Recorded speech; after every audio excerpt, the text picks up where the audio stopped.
Assalamu alaikum wonderful students. Today we will discuss about cell division. Cell division में क्या है जी, आपके पास two kinds होती हैं. सबसे पहले तो माइटोसिस एंड मियोसिस. अगर हम बात करें डिवीजन ऑफ सोमेटिक सेल्स की तो वो हमारे पास माइटोसिस में आएगी. अगर हम सेक्स सेल्स की डिवीजन की बात करें तो वो मियोसिस में आएगी. ठीक है. और रीजंस फॉर माइटोसिस क्या हो सकती हैं? थ्री मेन रीजंस होती हैं. सबसे पहले हमारे पास आती है ग्रोथ, फिर सेकंड पे आती है रिपेयर और हीलिंग और एसेक्सुअल रिप्रोडक्शन. ठीक है.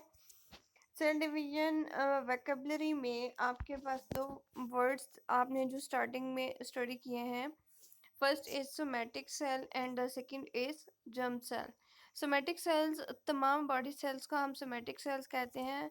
और एग और स्पर्म सेल्स, ठीक है, जिन्होंने गैमीट्स में डिवाइड होना होता है, ठीक है, उनको हम क्या कहते हैं? Germ cells. या फिर ऐसे सेल्स जो नेक्स्ट जनरेशन को पास होते हैं, these are germ cells, while somatic cells are all other body cells. Clear? Cell division कुछ सेल्स जो हैं वो रेयरली डिवाइड करते हैं, कुछ जो है वो थ्रू आउट लाइफ डिवाइड करते हैं. कुछ सेल्स की आपको डायग्रामेटिक डिस्क्रिप्शन दी गई है कि इस फॉर्म में होते हैं. ठीक है. अगर हम सेल डिवीजन बाय माइटोसिस की बात करें तो हम कहते हैं कुछ सेल्स ऐसे होते हैं जो कॉन्स्टेंटली डिवाइड करते हैं. ठीक है, जैसे कि एम्ब्रियो के cells, skin cells, gut lining cells. ठीक है.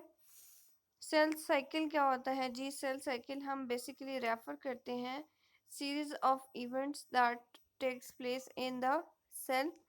सेल साइकिल हमारे पास बेसिकली टू फेजेस पे डिवाइड करता है.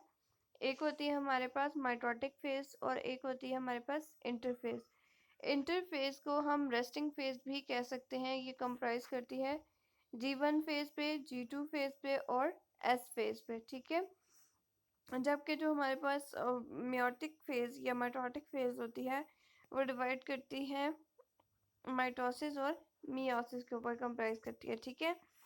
अगर हम बात करें a typical cell grows through a process of growth, development and reproductive called cell cycle. तो cell cycle क्या है? Series of events through which a cell takes its copy or forms its copies. Most of the cell is cycle is called interphase. ठीक है. Interphase period of resting phase होता है, लेकिन तमाम के तमाम प्रोसेसेस इंटरफेज के अंदर ऑपरेट हो रहे होते हैं. अगर हम बात करें सेल साइकिल की अगेन तो लॉन्गेस्ट फेज जो है वो हमारे पास कौन सा होता है? इंटरफेज. और थ्री फेजेस G1, S और G2 फेजेस के अंदर डिवाइड होता है. ठीक है. सेल डिविजन्स की बात करें अगर हम, माइटोसिस का प्रोसेस है उसके दौरान जो है वो न्यूक्लियस टू सेल्स में डिवाइड होता है, टू न्यूक्लियाई बनाता है जिनका आइडेंटिकल जेनेटिक मेकअप होता है. माइटोसिस फर्दर कंपाइज कर रही होती है फोर स्टेजेस के ऊपर: prophase, metaphase, anaphase and telophase. इनके बारे में हम वन बाय वन सारी डिटेल स्टडी करते जाएंगे. टीलोफेज के बाद हमारे पास ये जो हमारे पास ओवरऑल फेजेस होती हैं इन्हें हम लेके आते हैं कैरियोकाइनेसिस. कैरियो मीन्स न्यूक्लियस, ठीक है, एंड काइनेसिस मीन्स ब्रेकडाउन. इसको हम क्या कहते हैं? breakdown of nucleus. Breakdown of nucleus takes place in these four stages: prophase, metaphase, anaphase and telophase. Genetically identical sales के अंदर जो है वो हम कह सकते हैं कि ये माइटोसिस के फिनोमेना के थ्रू बने हैं. ठीक है.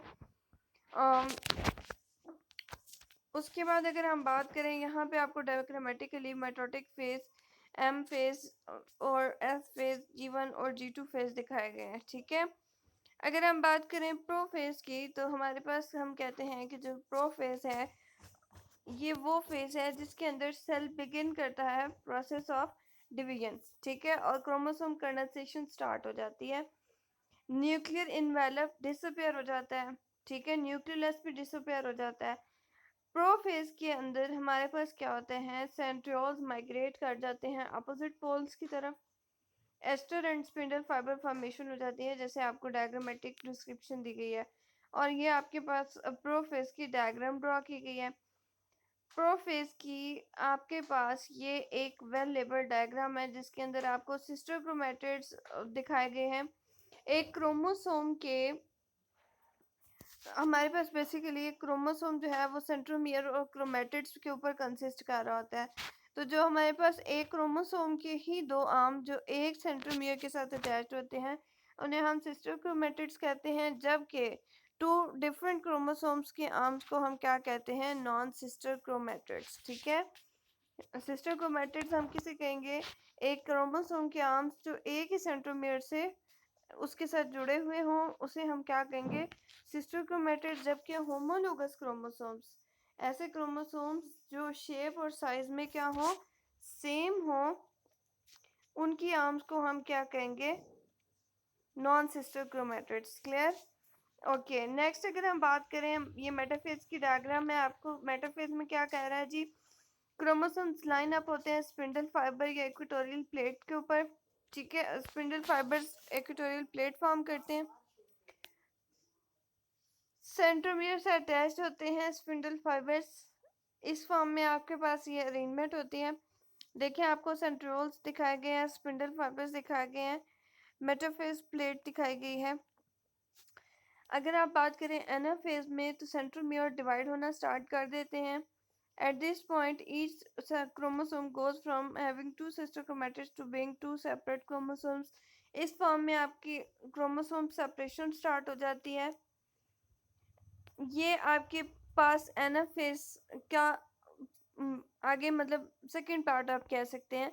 The spindle fibres contract and the chromosomes are pulled to opposite poles. ये आपके पास एनाफेज की डायग्राम। देन अगर आप बात करें टीलोफेज की, तो टीलोफेज में क्या होता है? न्यूक्लियस एक्चुअल डिवाइड होता है। ठीक है, क्रोमोसोम्स पोल्स के ऊपर प्रेजेंट होते हैं। The nuclear reform, nucleus reappear हो जाता है, two sets of chromosomes generate हो चुके होते हैं, और ये आपके पास टीलोफेज की एक्चुअल फॉर्म है। फिर अगर आप बात करें, मैंने आपको पहले स्टार्टिंग में बताया था कि दो फेजेस होती हैं एक्चुअल डिवीजन की। फर्स्ट फेज कैरियोकाइनेसिस की कंप्लीट हो चुकी है, जबकि सेकंड फेज साइटोकाइनेसिस की अभी स्टार्ट हुई है। साइटोकाइनेसिस में क्या होगी? Division of cytoplasm. अगर हम एनिमल सेल की बात करें, तो इसके अंदर एक क्लीवेज फरो फॉर्म होता है जो सेपरेट करता है टू डॉटर सेल्स को। ये जैसे आपको डायग्राम में डिस्क्राइब किया गया है, बताया गया है। साइटोकाइनेसिस प्लांट सेल के अंदर क्या होता है? सेल प्लेट फॉर्म्स होती है जो कि सेपरेट करती है टू डिफरेंट न्यूक्लियसेस को। अच्छा, एनिमल और अगर हम प्लांट माइटोसिस की डिफरेंस की बात करें, तो हम कहते हैं कि एनिमल सेल्स के अंदर सेंट्रियोल्स प्रेजेंट होते हैं, एस्टर्स प्रेजेंट होते हैं। डॉटर सेल्स जो सेपरेट होते हैं वो क्लीवेज फरोस की फॉर्मेशन की वजह से सेपरेट होते हैं। जबकि अगर हम प्लांट सेल की बात करें, तो हम कहते हैं there are no visible centrioles और एस्टर्स, और डॉटर सेल्स सेपरेट होते हैं by the formation of cell plate. ये आपको कंप्लीट डायग्रामेटिक डिस्क्रिप्शन दी गई है interphase, prophase, metaphase, anaphase and telophase की। और आपको कुछ वर्ड्स जो बहुत ज़्यादा हेल्पफुल होंगे, जैसे डिप्लॉइड और हैप्लॉइड। अगर एक सेल के पास टू सेट्स ऑफ क्रोमोसोम होंगे तो उसे हम डिप्लॉइड कहेंगे, जैसे कि सोमैटिक सेल्स। और अगर हमारे पास एक क्रोमोसोम का सेट होगा तो उस सेल को हम हैप्लॉइड सेल्स कहेंगे, जैसे कि egg cells and sperm cells. अगर आपको वीडियो अच्छी लगी हो तो उसको लाइक करें, चैनल को सब्सक्राइब करें और अपने फ्रेंड्स के साथ ज़रूर शेयर करें। Stay motivated, God bless you, Allah हाफिज़।